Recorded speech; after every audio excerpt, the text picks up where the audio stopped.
Hello, hello. Welcome to the Worthy Writers Podcast. I'm your host, Kirsten McNeill, a Canadian self-published author and full-service editor for fellow writers. On this podcast, you'll get a look into my personal writing journey and find encouragement to enjoy your own. If you had a good time with me, I would appreciate if you could like, review, and subscribe so you never miss an episode. All right, worthy writers, let's jump in. Episode number 6. What is a debut novel? We're back with another writing myth. A debut novel is a writer's first novel. To be honest, a simple no can debunk this myth, so there's not much else I can say. I will explore more about what a debut novel means, what constitutes a good book, and the subjectivity of the publishing industry. What is a debut novel? It is the first book you have published. The first book that you've been proud to say is yours. It doesn't have to be a crazy masterpiece to be considered good either. All of the classic literature and social commentary has already been published, but we're ready for your book and for you to live out your purpose. You can be an entertainer or choose to provoke a conversation in a sensitive topic. Light or dark content, that doesn't really matter. What matters is that you are now a published author and no one can take that away from you. You don't have to justify why you're writing to anyone. You don't need a profound reason either. If you want to write and say you have a published book, do it. If you only have one book you want to share, or wait 10 years in between your next publication, do that. If your debut novel comes when you're 15, amazing! If your debut novel comes when you're 52, amazing! There are no rules about age or frequency of publishing that apply to the industry. Anyone can write a novel, but the published product will never be the first story ever written. In episode 3, I talked about all the different stories I wrote from ages 7 to 12. But what about all the stories I didn't tell you about throughout my life? The ones I wrote only for myself. My journal. The stories from the writing workshops in college. The half-finished manuscripts tucked away in the folder. The notes on my phone packed with little ideas.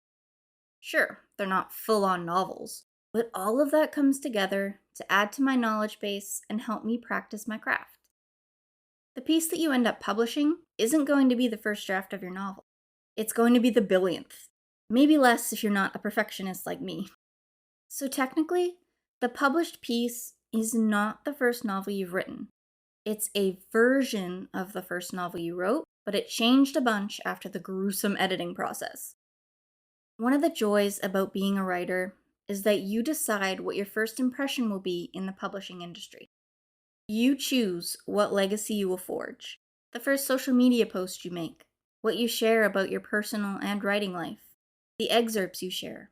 All of that is under your control. What is the first book you will share? Instead of calling it a debut novel, maybe they should call it the first public novel, the one that reflects all of your knowledge, experience, and creativity to date. It's not going to be perfect, and it won't be the only work that defines your career. You will learn more and mature as a writer the more you read and write. That's all part of the journey. If you're self-published, you do have the option to unpublish your novel. I have thought about doing that with 2 of my books. Strength from Within was the first published novel. It's a collection of short stories in contemporary fiction with themes of sexuality, mental health, abusive relationships, and other themes of family and friendship. I only had beta readers helping me out because I couldn't afford much else. I made the decision to publish because if I didn't do it when I did, I don't think I ever would have the courage to do it at all. I set a deadline for myself, and I told people to keep myself accountable. I may have rushed into publishing. The last few years, I've learned how important it is to hire a professional editor and get more pairs of eyes on it who know how to dissect a book and rebuild it to perfection. But do I regret publishing? Absolutely not. I learned so much about editing, formatting, cover design, and overall publishing from that experience.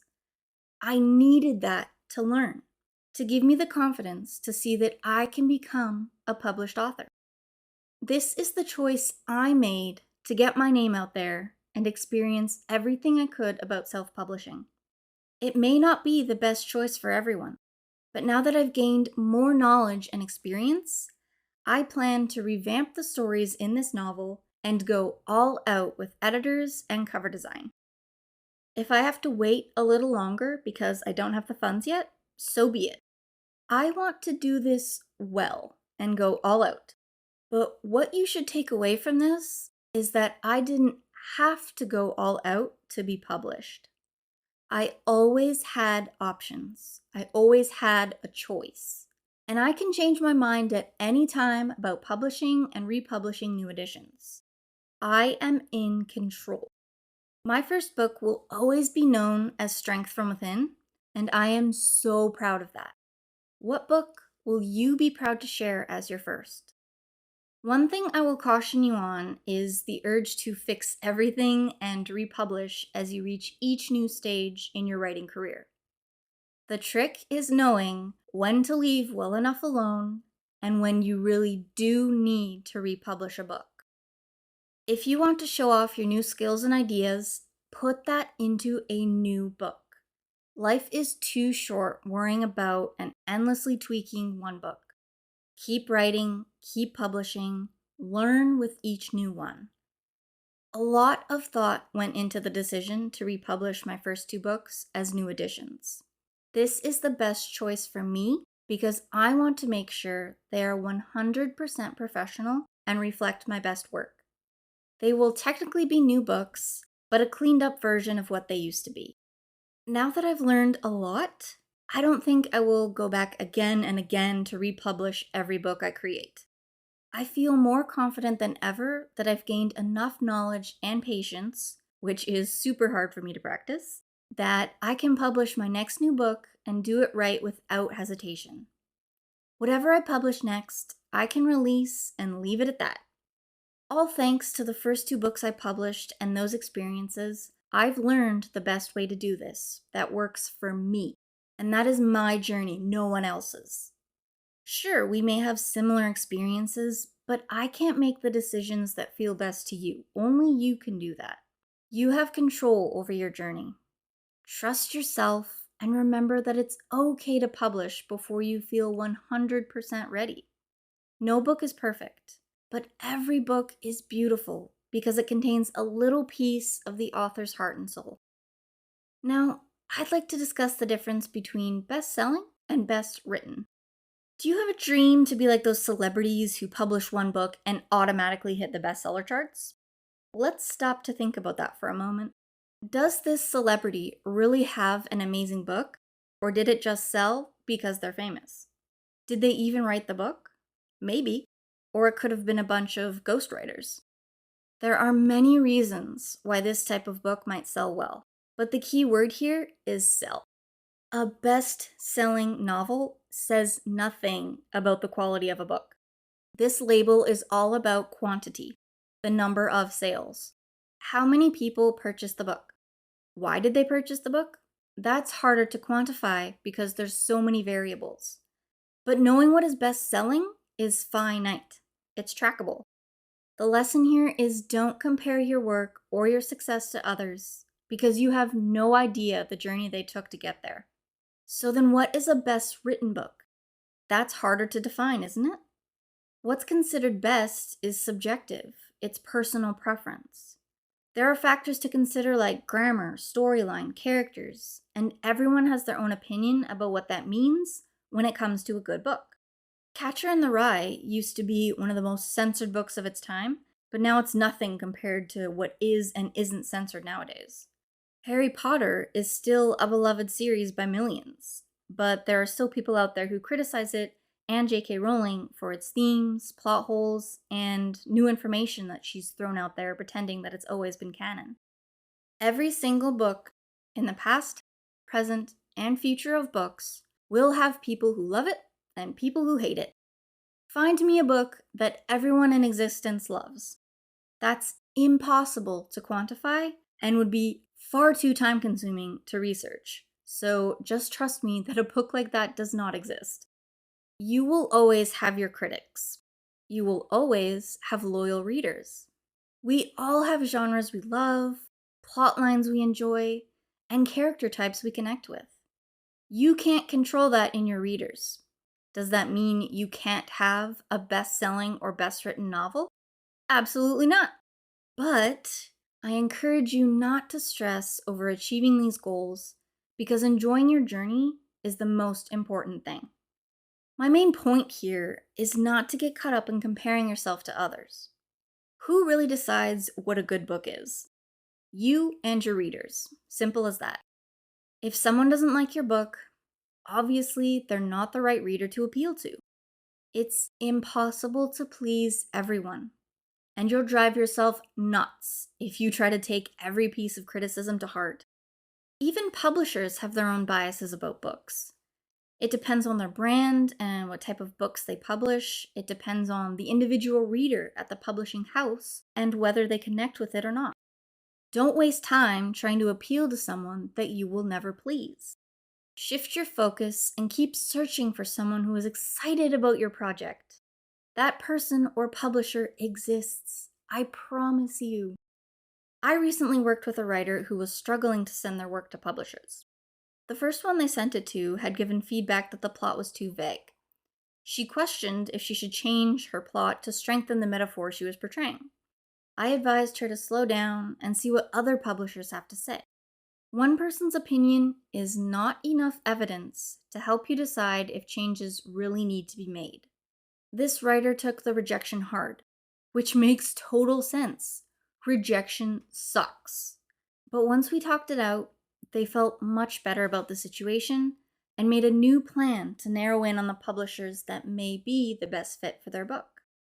It's easy to get discouraged and think our book isn't good enough when we get rejected, but we tend to forget the good things people say to us too.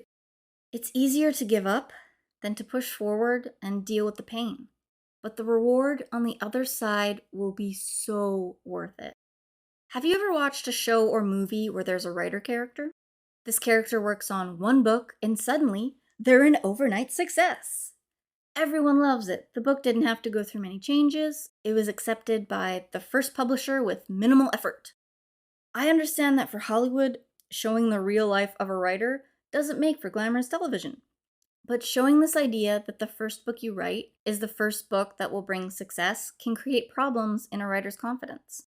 If we don't get that kind of success, we think success will never happen. Often we're not shown the various ways writers can publish and the different journeys taken. I'm not saying it's impossible that your first book written won't be a success, but those TV shows sure do make it look easy, and it's not, and that's okay. Every piece of writing you create, every book you read, course you take, is a stepping stone to actually publishing a debut novel. None of it is pointless or not worth your time or something you need to rush through to make it to success. Live in the moment with each stepping stone. Enjoy the process. Think of each moment as a seed being planted, and it will blossom into something beautiful if you give it time and nourishment. That's what your writing career is like. You may find fast success, but I believe the more rewarding success comes from the work you put into it, the learning process, and the enjoyment that comes from creativity. What does success mean anyway? That's different for everyone depending on their values and how they visualize their lives. Please never stop writing. Find your stepping stones. It's never too late no matter your age or experience level. Those things are just quantifiable numbers. They say nothing of your quality. No, that comes from your passion, interactions with others, the stories and characters you create. You're the only one that can define that anyways. You are a writer, published or not, and your journey is amazing because it is authentically yours. Before we end off today's episode, let's explore a few quotes. John Steinbeck said, "Ideas are like rabbits. You get a couple and learn how to handle them, and pretty soon you have a dozen." Ideas will always come to you. Half-written stories and novels, Scraps of paper and notes with random thoughts will always flow out of you, even when you're at a block and you don't know where to go. Eventually, something will spark in you to give you a story idea. Keep up that journey. Maya Angelou said, "There is no greater agony than bearing an untold story inside you." Fear often keeps us from writing our story, right?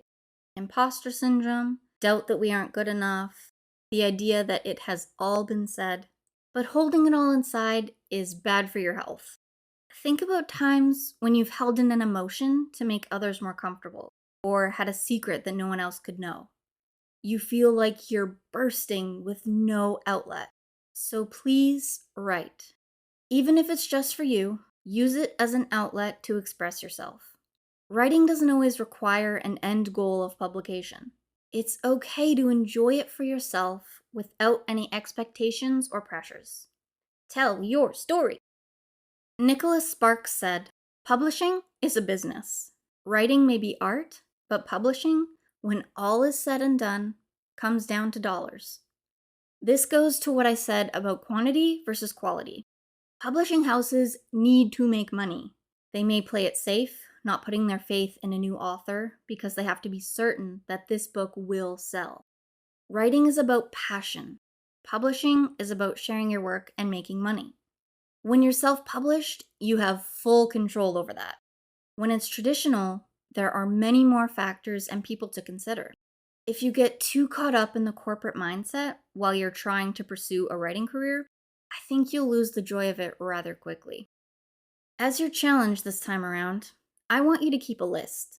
Write it down in a designated notebook or file in your computer. What are you writing? Every nice thing anyone has ever said to you about your writing. Keep it all in one place so that when you're feeling low, you can always go back to it and remember just how valuable your creativity is to the world. There are several people out there who love you, and you never know whose life you could change with your words. On next week's episode, I'll be chatting about the experience of writing my first published novel, Strength from Within. Then I'll switch back to writing myths with worthy ideas are special and unique. In episode 9 and 10, I'll have some very special guests on the podcast to close off the first season of Worthy Writers. There will be some awesome bonus content ahead for all my supporters on Buy Me a Coffee, but if you're in the Worthy Writers Club, you will have something extra special in store. All support is welcome and appreciated on my podcasting community. Comment on a post, share it with a friend, or contribute so that I may continue sharing my podcast and building my creative empire. Thank you for listening. Happy writing, Worthy Writers. Thank you for listening to the Worthy Writers podcast. Did you enjoy this episode? Share your love and support by checking out my Buy Me a Coffee profile for bonus content and to help me continue building my creative empire. If you'd like other ways to connect, follow me on Instagram, join my Facebook group, or explore my website to learn more about me, be part of my community, or suggest topics for future episodes. All links are in the show notes. I can't wait to connect with you. My final words before you go: never forget that you are worthy.